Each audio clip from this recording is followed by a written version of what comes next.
Billiard. I got so much motherfucking design on right now. Break it down, bring it back, make it clap. I got 3 old thoughts, new block, where that bitches on my line, and you know they come strap, hold up. Shalom, perkenalkan nama saya Kesha Saleh. Saya dari Fakultas Keperawatan Universitas Pembangunan Indonesia Manado. Pada saat ini saya akan menjelaskan tentang cara-cara untuk menghadapi kasus gawat darurat. Yang pertama yaitu APD, pertolongan pertama pada gawat darurat, atau disingkat PPGD. Adalah rangkaian usaha-usaha pertama yang dilakukan pada kondisi gawat darurat untuk menyelamatkan pasien dari kematian. Yang kedua, melakukan PPGD. First responder atau penolong pertama adalah masyarakat awam yang sudah dibekali pengetahuan teori dan praktek untuk merespon dan melakukan pertolongan pertama di lokasi kejadian. Yang ketiga, masyarakat umum harus melakukan PPGD.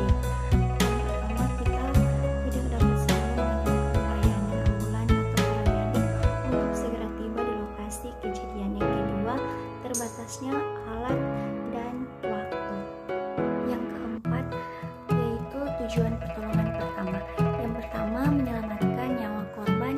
Yang kedua, meringankan penderitaan korban. Yang ketiga, mencegah cedera atau penyakit yang menjadi lebih parah.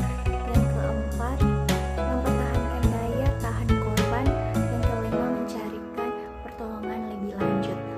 Yang kelima, cara melakukan PPGD. Mengikuti algoritma dasar PPGD.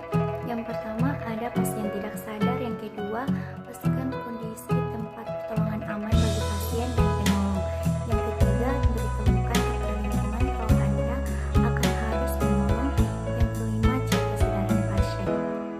Keenam, cara mengecek kesadaran pasien. Yang pertama dengan metode AVPU, yaitu A yaitu alert, mengecek kesadaran korban. Jika korban tidak sadar, lanjut ke poin V atau verbal.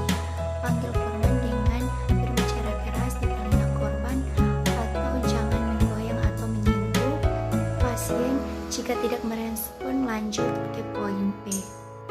P atau pain, cobalah beri rangsang nyeri pada pasien, misalnya dengan menekan bagian putih dari kuku tangan, atau selain itu dapat juga dengan menekan bagian tangan, tengah tulang atau area di atas mata. Yang kedua, U atau unresponsive. Jika pasien masih tidak bereaksi, maka pasien berada di dalam keadaan unresponsive. Dalam keadaan seperti ini, segera panggil bantuan dari pihak medis. Yang ketujuh, call for help, cara meminta bantuan pada para petugas medis. Yang pertama, telepon ambulans atau 119 setelah melakukan pertolongan pertama, tapi jika ada 2 orang atau lebih, minta tolong ke orang lain. Untuk merespon sementara Anda memberi pertolongan. Yang kedua, ketika meminta tolong orang lain, memanggilkan ambulans, jangan teriak tanpa arah. Teriaklah pada satu orang yang spesifik. Lebih baik orang yang pertama kali Anda lihat. Teriakan tanpa arah dan membuat orang lain bingung.